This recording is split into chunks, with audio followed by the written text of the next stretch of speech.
The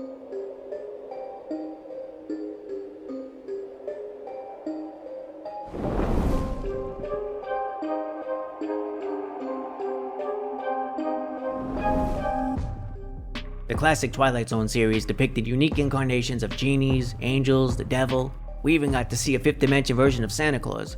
So it makes perfect sense that Death would also make an appearance in the Twilight Zone. And by Death, of course, I mean the Grim Reaper. Various cultures have their own personification of the Grim Reaper dating back to the 14th century. But the most common representations in pop culture are typically an ominous figure skulking around in a black robe. How's it hanging, Death? You will come with me. And of course, there's typically a creepy skeletal face that's hidden under a hood. That's a must. We never quite got that take in the classic Twilight Zone series. Instead, the show offered different interpretations of the Grim Reaper. What follows is my ranking of the top 3 Twilight Zone incarnations of Death. Please note, for the purposes of this list, spoilers are ahead.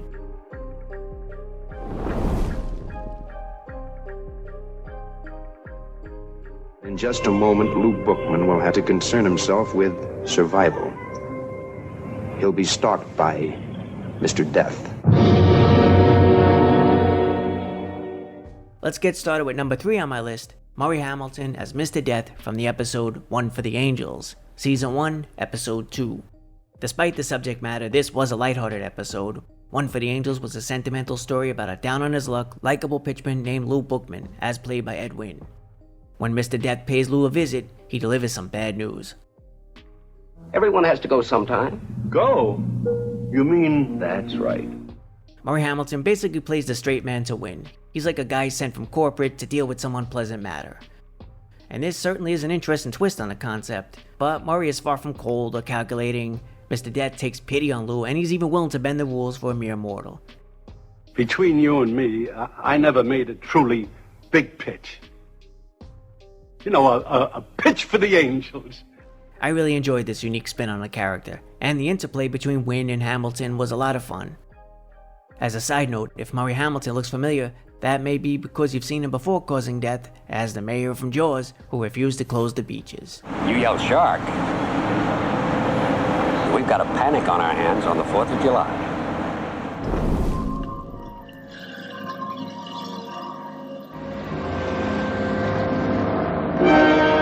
Number 2 on my list is Leonard Strong as the Hitchhiker from Season 1, Episode 16.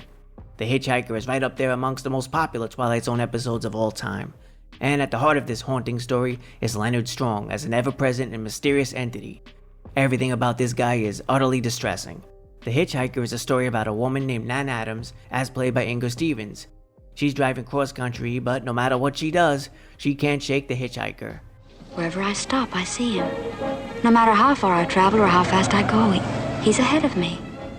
It's the subtle and understated portrayal of the Grim Reaper that sells this for me. Leonard Strong delivered an iconic performance which remains a fixture in classic TV horror.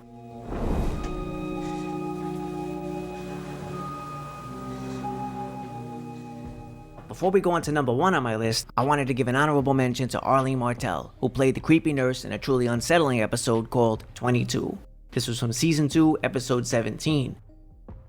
This story was about Liz Powell, as played by Barbara Nichols, a professional dancer hospitalized due to overwork and nervous fatigue. While she's in a hospital, Liz suffers from terrifying recurrent nightmares in which she's drawn into the hospital basement by a mysterious nurse. And when she reaches room 22, she discovers it's the hospital morgue. Room for one more, honey. The main reason I'm listing this character as my honorable mention is because it's not clear if the nurse is truly Death or just a harbinger of death. That may be debatable, but one thing's for sure, she served as a truly haunting figure. Much like the Hitchhiker, Arlene Martell had very little dialogue, but her dark and eerie presence spoke for itself. Now today, we're only talking about the classic series, but in the interest of being thorough, I wanted to note there were other incarnations of death in the 5th dimension. The Grim Reaper also made an appearance in the 1980s series in the episode Rendezvous in a Dark Place, and in the 2000 series, he appeared again in the episode One Night at Mercy. I know you.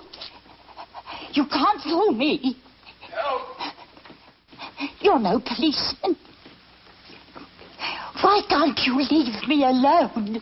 Number 1 on my list and my pick for best Twilight Zone death is the legendary Robert Redford in the episode Nothing in the Dark, Season 3, Episode 16. Nothing in the Dark was a somber story about an elderly woman named Wanda Dunn, as played by Gladys Cooper. Wanda was a fearful recluse who barricaded herself inside her abandoned building. We learn that Wanda has outmaneuvered death many times, but when a wounded and dying policeman named Harold Belden is at her door, she's left to ponder, is it really Mr. Death? Now, you may guess where this story goes, but that doesn't make it any less engaging. Nothing in the Dark is a moving and deep meditation on this subject matter. Fear of the unknown and the inevitability of death is a central theme. Robert Redford in one of his earliest performances was incredible. His depiction of death is a welcome departure from the more commonly darker interpretations. Am I really so bad? Am I really so frightening?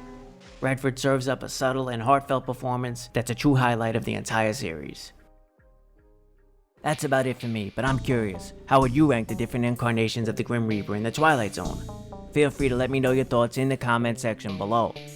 Also, don't forget to check out my ongoing Twilight Zone review marathon, where I discuss the individual classic episodes in greater depth. That's real fine, Anthony.